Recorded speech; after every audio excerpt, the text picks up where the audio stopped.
We're on the Tercel to checking out a no start issue. Have my man cleaning up these battery terminals.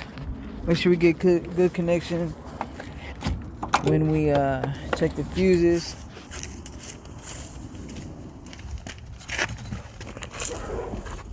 So we can also check the ignition switch and a few other things.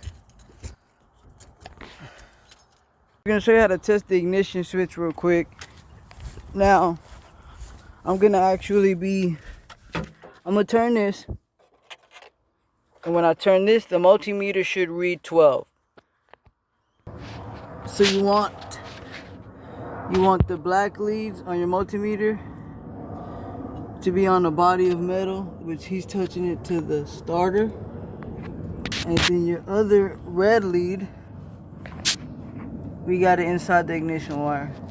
So we got the key being held right now, but we got 0 volts.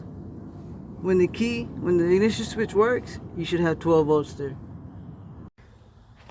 So that is how you tell for sure. The other indication is when you can turn the key and you don't get anything. Ignition switches usually are the culprit for this. We could clearly tell that the ignition switch is bad in the 93 Tercel. You always have kind of the similar issues going on when it happens to be ignition switches.